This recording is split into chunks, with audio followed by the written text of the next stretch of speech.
Welcome, my fellow Invincible fans, to my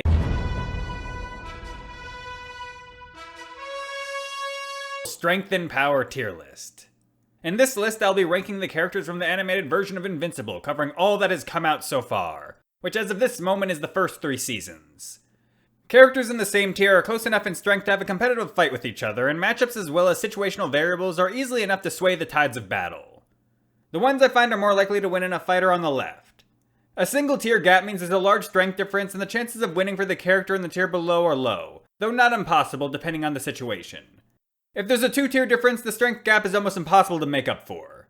If the tier gap is 3 or more, one character is probably going to end up dismembered. All of the humans are pretty self-explanatory. Debbie's a middle-aged woman, but never underestimate a mother protecting a child. Amber isn't afraid to scrap with the boys or kick their family jewels. William and Sinclair had a bit of a scuffle where William was winning at first, but Sinclair kicked him off, so they're probably pretty close to each other. Todd was a jock and could easily beat up Mark before he got his powers, so a couple of nerds or women obviously wouldn't be able to take him in a fight. Well, a fair fight, that is. The armed human tier is for characters on par with a human with a gun. King Lizard killed Supreme Lizard with a pistol, and almost finished an already injured Rex off as well. Machine Head shot a defenseless Mr. Liu. I would give him the edge over King Lizard as he seemed way more competent and intelligent. Plus he's got a metal head. Future Immortals Royal Guards are full metal, so they get the edge over Machine Head. Plus they have better guns. The viltrumite prison guards had even more advanced weaponry that allowed them to eliminate alien prisoners. They didn't go without losses though, so the prisoners should go right next to them. Maybe the one that tore a guard in half would go in the tier above. The superhuman tier, as its name suggests, is for characters with superhuman strength. Riley has the strength to lift a small truck and help hold up a heavy tomb door. She was also somehow completely fine after being stuck in said tomb for months. Elephant is so trash he's basically been reduced to a training dummy for new superheroes. Oliver didn't even consider him a real villain compared to the ones he's already fought, putting Elephant at least a tier below Kursk and the twins. The Great Wall is Mr. Liu's oversized bodyguard who Machine Head admitted would murder him in a fight. He managed to survive an extremely high fall with just a broken arm. Dropkick and Fightmaster easily dismantled future Immortals Royal Guards, but were considered fodder to Rex and Invincible. Considering how easily Rex dealt with one of them compared to Iguana, I believe they have to go a tier below her. Magmanites were able to give Mark a bit of trouble at the start of Season 2, even giving him a nosebleed. That should put their strength above Fightmaster and Dropkick, who couldn't even scratch Mark, though that was a stronger version of Mark. Isotope isn't physically strong, but he can teleport, and he can use this ability to drop his opponents from up high. This is how he defeated the Great Wall, and I think everyone below him goes down to this ability. Donald was able to react to Omni-Man's punch and had a gun powerful enough to stun the viltrumite. His cyborg body makes him stronger and more durable than a regular person. He could actually be much higher than this, considering he possibly helped the Reaniman defeat one of the alternate Invincibles. And Cecil said he could do much more out in the field than at home base during the Invincible War. Cecil, as the leader of the GDA, gets all the best toys and intel. His main staple is teleportation. Unlike Isotope, he can't teleport others, but he used this technology to dodge Nolan repeatedly. The laser weapon he used was able to stun Nolan and would probably do good damage to weaker fighters. He's not too shabby in hand-to-hand combat either, at least in his younger days, being able to fight back against the superhuman Knucklebuster. Man, she could bust something with me. Cecil actually ended up defeating her with a taser, and of course he murdered both her and her husband with 2 well-placed headshots. The low superhero tier is for characters actually strong enough to consider themselves superheroes, and villains that are able to give them a run for their money. The first spot represents most of the fodder background heroes. I chose Two Punch Man to represent them as he's a parody of Saitama, one of my favorite heroes in fiction. Magmanites were no match for his mighty fists. Mankong was easily defeated by Shrinking Ray, so a tier below her and any of the other characters chosen to be a guardian over him is fitting. Knucklebuster had the strength to snap Cecil's wrist, and when working together with her husband, Force Fist, they were able to take down the bulletproof Komodo dragon. Unfortunately for them, they aren't bulletproof, so their low durability keeps them from being any higher. Thunderbolt could kill Magmanites, and she helped kill one of the alternate Invincibles. Considering a taser took out Knucklebuster, I'm sure Thunderbolt would be able to do the same. The Hunk got into a wrestling match with an alternate Invincible, but considering he wasn't even a match for Adam Eve, as you could expect, that didn't turn out too well for him. The nameless male Lizard League member was able to fight with the Guardians of the Globe and not get instantly defeated, so that should be enough to get him into this tier. Salamander gave Shrinking Ray some trouble, so this should at bare minimum put him above Mankong. Iguana has fought Black Samson, Aquarius, and Rex, but was pretty clearly inferior to all of them. She only managed to injure Rex due to him getting distracted by Kate's apparent death. Titan has superhuman strength that pairs quite nicely with his hard outer shell that he can cover himself with. The shell is bulletproof, though stronger caliber weapons are able to chip away at his armor. He scrapped with Battle Beast for a few seconds, but the fact he was easily beaten by a noob Mark doesn't look good for him. In fact, he's the first villain Mark ever defeated. Kill Cannon has an extremely powerful laser that can blow through skyscrapers, but he is easily defeated by Eve and Invincible. Even Child Eve managed to defeat him. Eve's fellow science experiment siblings gave her a better fight than Kill Cannon did, and had the strength to toss cars. There were 4 of them, with each one made after Eve getting worse and worse, so their strength goes in age order. Unfortunately, they all had a sad death. I don't feel so good. I don't know what's happening. I don't know. Hurry. I don't want to go. I don't want to go. Sir, please. Please, I don't want to go. I don't want to go. I swear.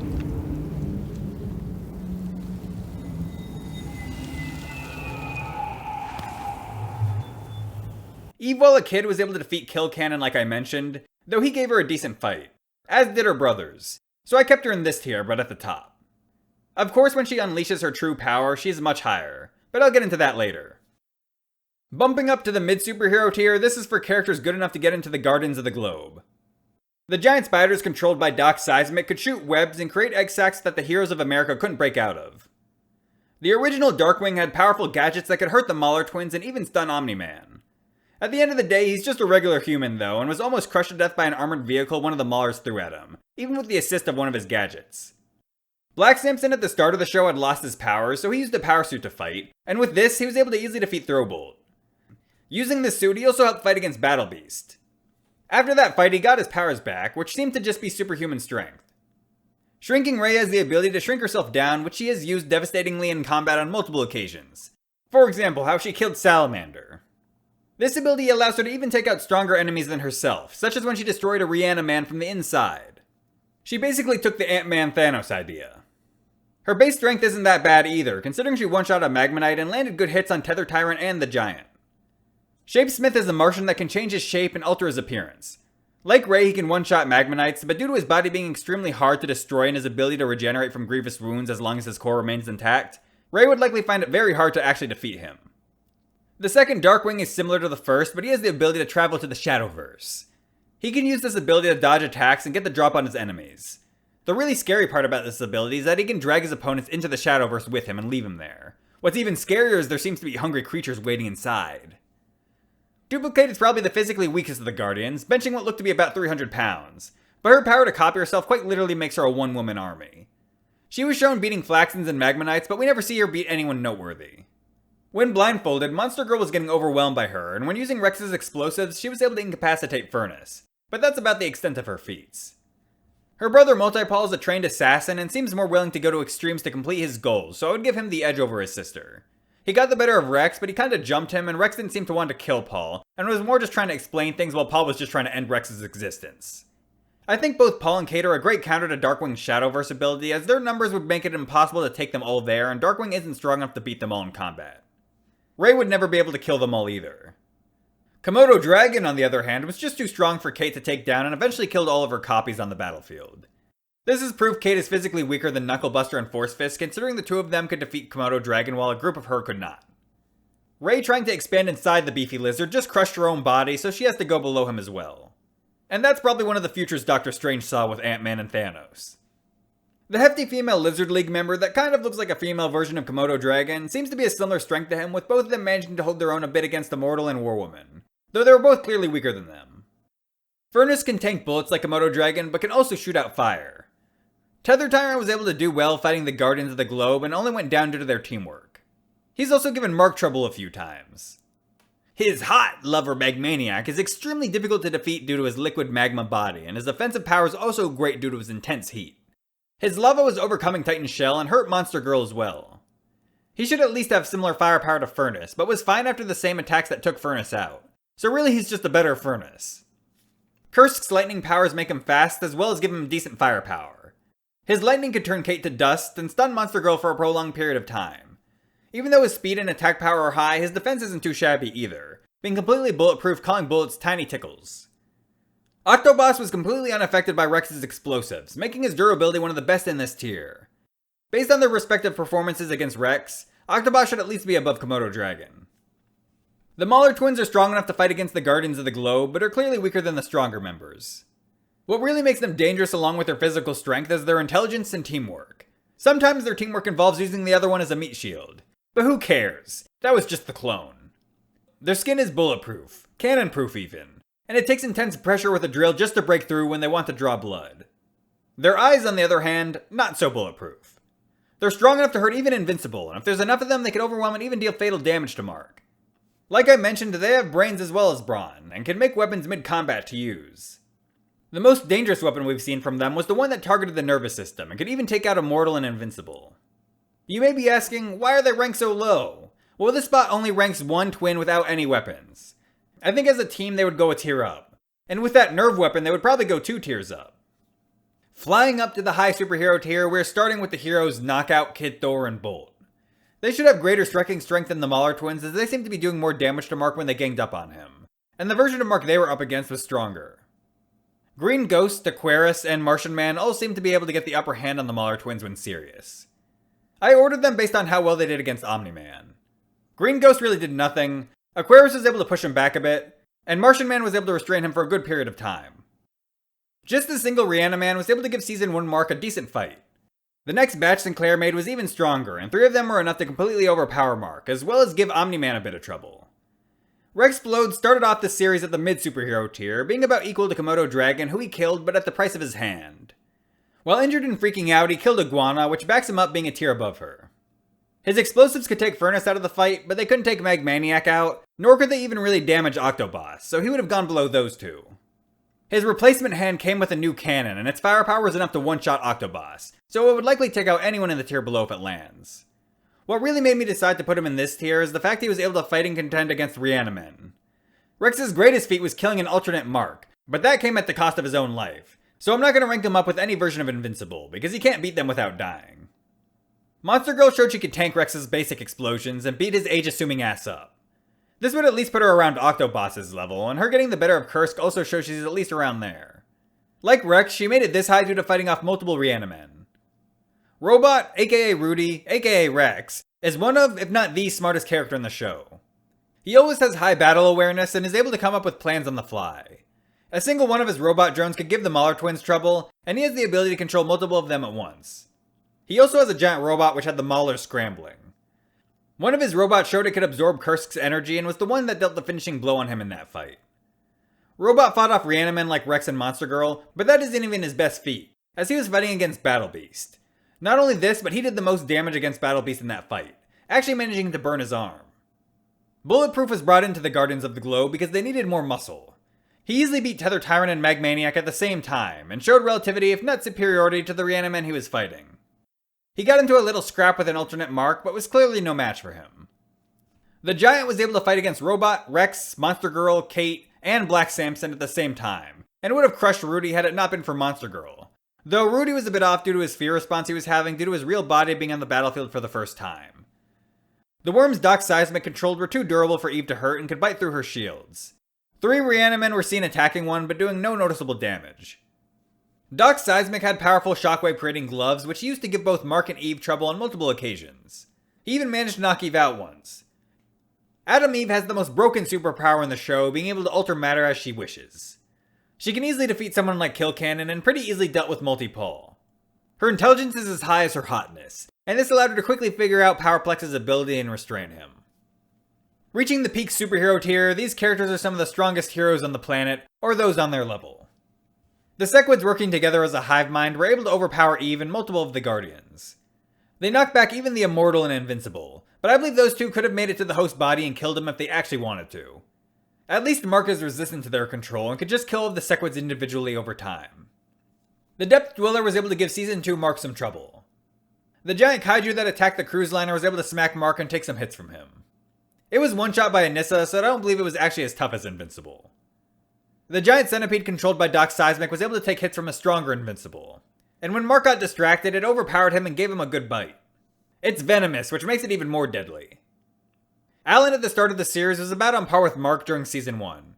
But no one thought Mark was strong enough to take Alan, and he should have a pretty good estimation of both of their powers. Mark Grayson is... but not really, because in Season 1 he gets his ass kicked a lot, and this is the spot for Mark during Season 1.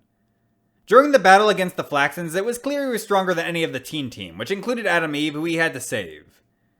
Monster Girl in her monster form was still but a child to Invincible, having her punch casually caught and getting one shot right out of her transformation. Mark could catch a ball thrown across the planet and throw it right back in a few seconds. The Reaniman did give him a good fight, but Mark later quickly defeated a stronger one.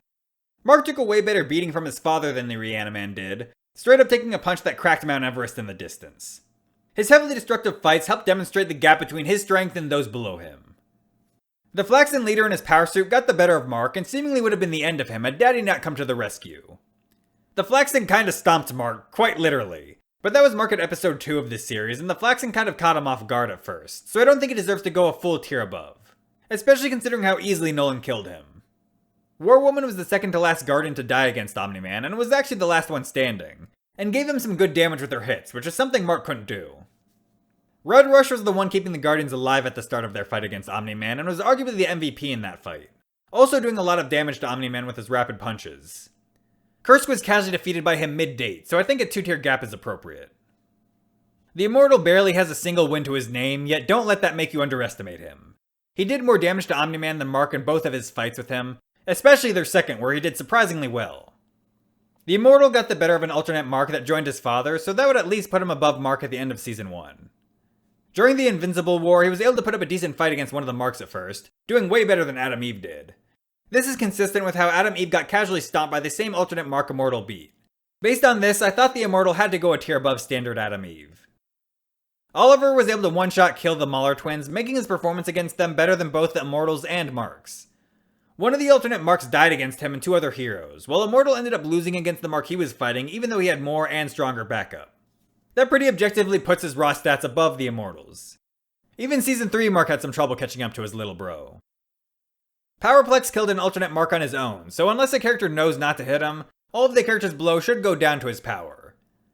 Adam Eve at the end of Season 3 in her armor was able to give Conquest some trouble and clearly did better than Oliver, which puts her above him. And we already saw her beat Powerplex.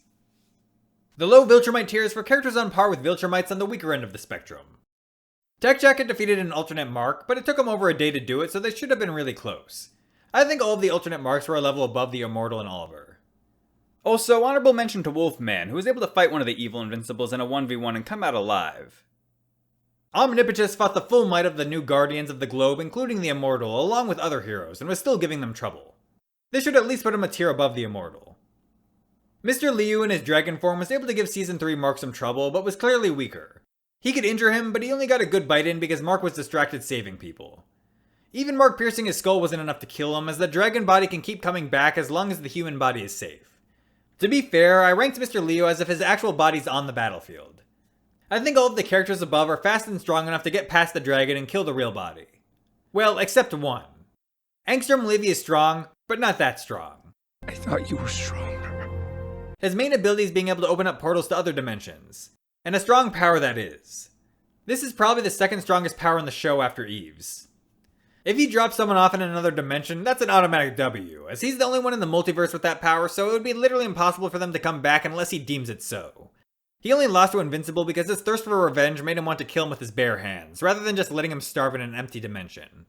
However, if the characters above actually know about his power and are cautious, I think they have a chance of getting past his portals. If they do that, well, we've seen what would happen. Lucan, Thula, and Vidor were all strong enough to dismember start of series Alan, so that puts them a tier above him. Lucan and Thula were also able to bully Mark before he decided to stop fully holding back, so they should go a tier above him as well. Vidor and Thula seem pretty confident even after hearing Nolan defeated Lucan, so they should go above him. And Vidor did the best against Nolan out of all of them, so he goes the highest amongst the trio. Mark, after deciding to stop holding back and fight like a viltrumite, was able to get the better of Thula and only ended up losing because he hesitated. So in a fair fight where Mark decides to actually go through with finishing his opponent, he would be above Thula. You could argue a fight between him or Vidor could go either way. I don't necessarily think Mark got much stronger between seasons 1 and 2. The strength was likely always within him as long as he had the resolve to use it. Due to this, I think all of the alternate Invincibles are probably at least around this strength since they're all willing to kill. One of them apparently even killed his own father. Their feats putting them a level above Oliver and Immortal back them being in this tier as well. Not all the alternate Invincibles are the same strength, and some could even be higher than this, but there are too many of them to rank and most of them can't scale anywhere specific. This topic could use its own video. Ranking up to the mid-viltrumite tier, these characters can overcome weaker to average viltrumites. Mecha Angstrom Levy came back more dangerous than ever with the help of his probe droids, which allow him to force people into the portals he opens up. With this strategy, he pushed 8 alternate marks at once into another dimension, and when using all of his drones, he managed to almost push our main mark after his strength increased into a portal. Due to how close it was, I think he has to go in the same tier as him. Eve, after having her subconscious limiters unlocked, is able to change the matter of sentient creatures, which she normally isn't able to. With this power, she did devastating damage to Conquest. However, Conquest managed to survive, and Eve's ability to maintain this power is very limited, so she would have been killed by him had Mark not stepped in.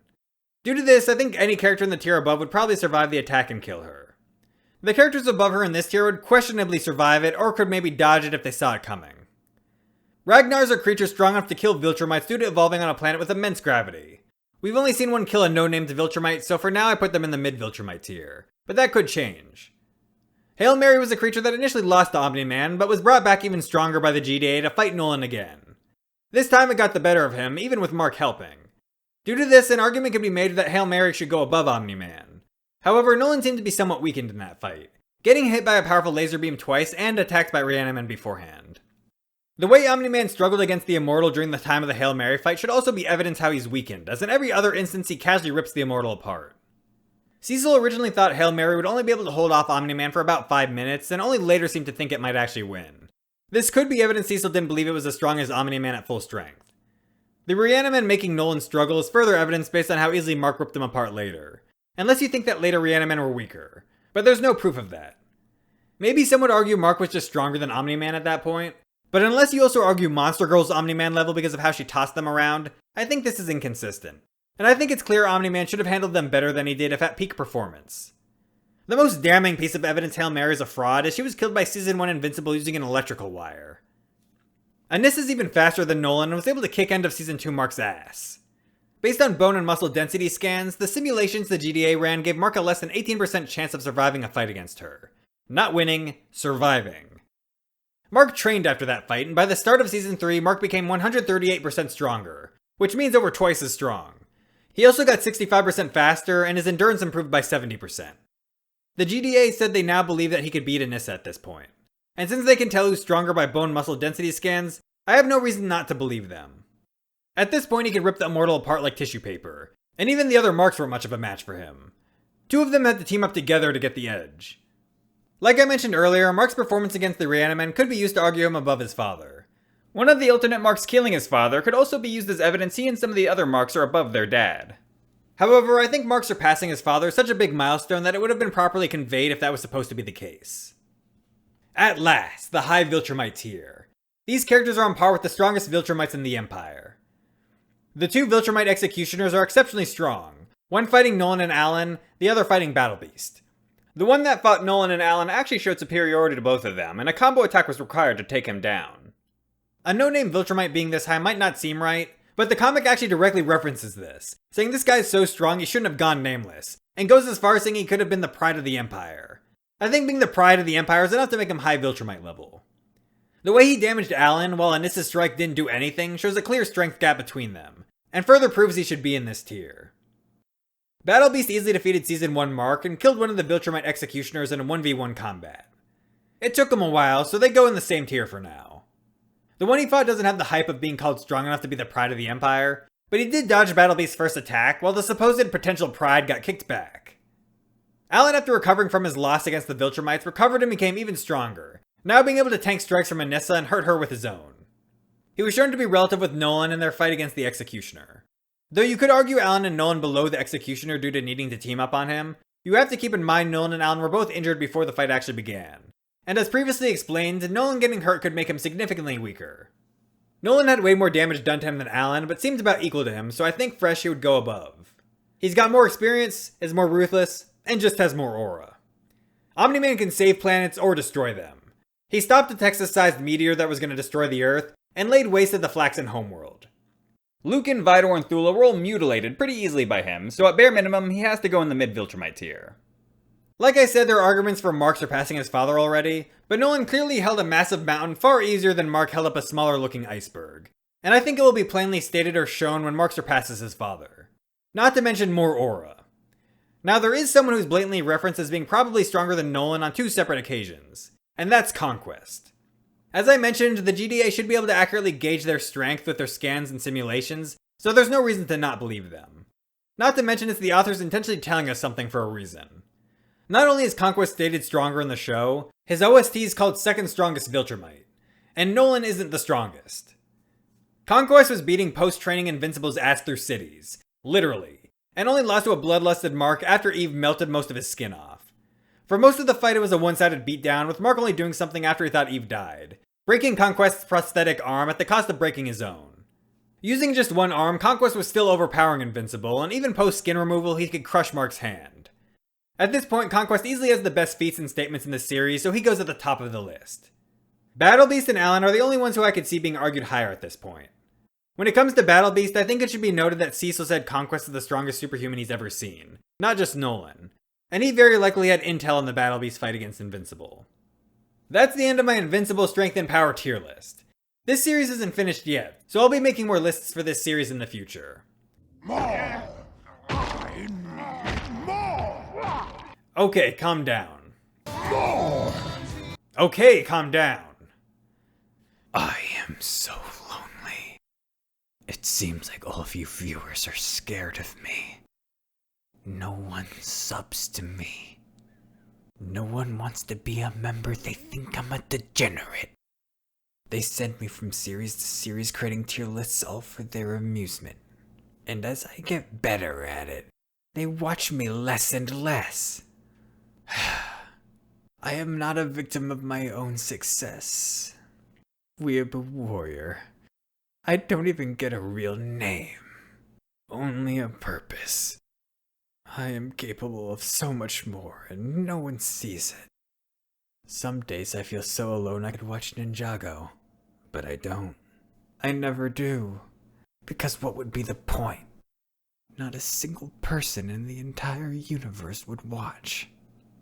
Take this to your grave. But before you do, at the very least you could